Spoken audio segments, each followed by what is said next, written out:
Bonjour à toutes et à tous et bienvenue dans cette nouvelle vidéo conseil concernant la plantation des rosiers et autres arbustes. Donc la première étape va être de faire le trou bien évidemment. Première petite astuce quand on plante sur une toile de paillage. La toile de paillage, vous savez, c'est ces textiles ou géotextiles qui empêchent la croissance des mauvaises herbes et qui permettent de mettre un paillage par-dessus proprement. Ça conserve l'eau et la fraîcheur aussi, donc c'est très bien en tout point de vue. Donc on ne va pas faire un trou justement de la forme de l'arbre et de la taille de l'arbre dans ce paillage. On va simplement faire une croix sur cette toile et on va rabattre ensuite les 4 angles. Voilà. Comme ça on pourra utiliser la toile de paillage pour recouvrir intégralement le pied et éviter aux mauvaises herbes de pousser. Si on laissait un trou béant, forcément les mauvaises herbes auraient la place de pousser auprès de l'arbuste. Ça c'est la première technique qui vous permettra d'éviter le désherbage. Alors on va faire un petit peu de place. Hop là, ensuite on va faire le trou. Donc le trou est propre à chaque espèce forcément, à chaque type d'arbre. Mais il ne faut pas lésiner, hein. À chaque fois qu'on a la possibilité de faire un trou le plus grand possible, forcément ce sera mieux.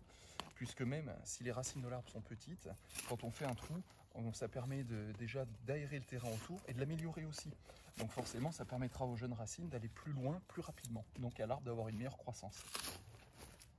Parce qu'une plante, c'est vraiment comme un iceberg, hein. La partie visible est minoritaire, c'est vraiment la partie invisible, les racines, qui font souvent la réussite ou non d'une plantation. Voilà, donc on va faire un trou. Dans le cas d'un rosier, il ne faut pas hésiter à descendre en profondeur, parce qu'ils aiment bien aller chercher la fraîcheur en été. Donc on va faire un trou de 25 cm par 25, et au moins 25 en profondeur, voire même 30 si on peut, c'est très bien. Voilà. Il n'y a pas besoin d'outils très lourds pour ça, hein. Des petits transplantoirs suffiront. Un petit transplantoir pour décompacter la terre. Et une petite pelle à terreau pour la sortir. C'est comme ça que ça ira le plus vite.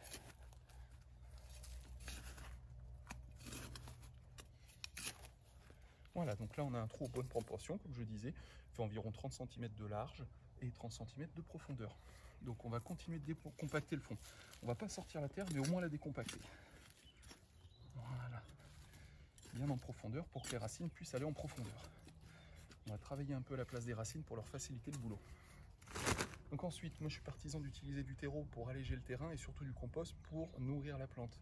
Un terreau n'apporte pas de nourriture, il sert simplement à alléger le terrain et les rosiers aiment bien un terrain léger. Donc pour les rosiers, on peut y aller, on met du terreau dans le fond du trou et on en met aussi sur la terre qui va nous servir à reboucher. Pareil pour le compost, on en met moins le compost parce que forcément là c'est de la nourriture qu'on apporte, hein, comme un engrais. Hein.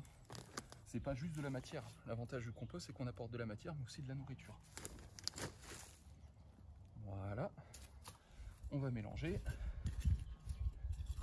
surtout dans le fond du trou.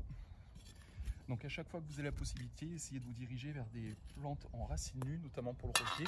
C'est un gage de qualité parce que quand c'est en racines nues déjà, forcément ça a connu la contrainte d'une vraie terre de jardin, tandis qu'un rosier en pot qui a connu que du terreau est très bien pour pousser dans du terreau, mais pour pousser dans une terre un peu plus lourde comme ça, forcément, il va avoir un temps d'adaptation un peu plus long et forcément quelques difficultés de reprise. Donc on se dirige principalement sur le racine nu dès qu'on peut. Donc voilà le cas d'un rosier en racines nues. En plus, du coup, le vendeur ne peut pas tricher, hein, parce que vous avez les racines sous les yeux. Donc vous pouvez constater là, justement, que la partie souterraine est quasiment équivalente en surface à la partie aérienne. Et c'est ça qu'il faut sur une plante. Il faut un équilibre entre la partie aérienne et la partie souterraine. Quand c'est en pot, on ne peut pas le voir. Quand c'est en racines nues, on le voit. On ne se fait pas avoir. Voilà, donc on règle la hauteur. Surtout sur les plants greffés, comme c'est le cas du rosier, on n'enterre surtout pas la greffe, hein.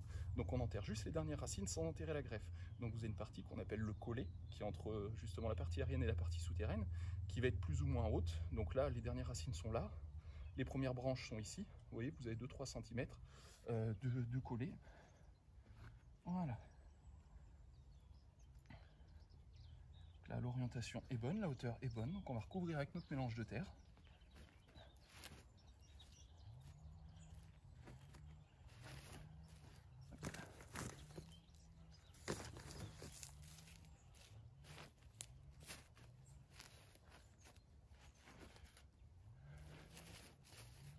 Je préfère travailler la terre à la main, ça peut paraître bizarre, il y en a qui mettent des gants ou qui utilisent des outils en permanence. Je préfère le contact de la terre avec la main, justement ça permet de se rendre compte justement de l'aspect de la terre, si elle est bonne ou non, si elle est assez allégée, si on a fait ce qu'il fallait au niveau de l'apport de terreau, s'il faut en ajouter plus ou moins.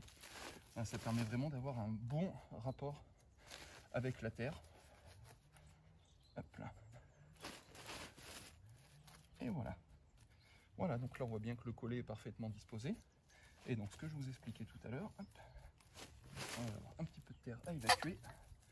Par la suite, on va la retirer. Voilà, le collet est bien. Et ensuite, on va simplement remettre la bâche en position. Maintenant, notre toile de paillage va reprendre sa position et recouvrir quasiment intégralement le rosier. Et ensuite, il vous suffira simplement d'étaler le paillage. Les rosiers adorent le paillage. Déjà, pour vous, vous allez adorer aussi parce que ça évite le désherbage, le paillage. Et ensuite, ça limite aussi le nombre d'arrosages parce qu'un paillage va rester humide en permanence. Et en plus, ça fait plus propre, hein. On n'a pas cet aspect terre en permanence où il y a des mauvaises herbes ou autre. Voilà. Donc, pas de mauvaises herbes, une meilleure fraîcheur, un peu plus de chaleur en hiver, un peu plus de fraîcheur en été, un peu plus d'humidité retenue, des micro-organismes, hein, qui vont se développer. Là, le paillage est en place depuis quelques temps. On voit qu'il commence à moisir, à se décomposer. Donc ça, c'est très bon pour les plantes et très bon pour la biodiversité aux alentours de votre plante. Voilà pour ce qui est de ce rosier-là. Et après une plantation, forcément, on arrose. Le premier arrosage se fait en abondance. Vous pouvez mettre 10, 20, 30 litres si vous voulez par plante. Cet arrosage n'a pas pour but d'hydrater la plante. Il a simplement pour but de finir de tasser le terrain, parce qu'on l'a fait avec les mains, mais on laisse forcément des petites porosités, un petit peu d'air, et une racine ne se forme pas dans l'air. Donc on arrose pour évacuer cet air-là. L'eau va chasser l'air, et ça va se faire naturellement. Le terrain va finir de se tasser, et ensuite, comme ça, on est sûr qu'au démarrage, la plante ne manquera pas du tout d'eau. Voilà. Pour les périodes de plantation, on n'a pas vraiment parlé.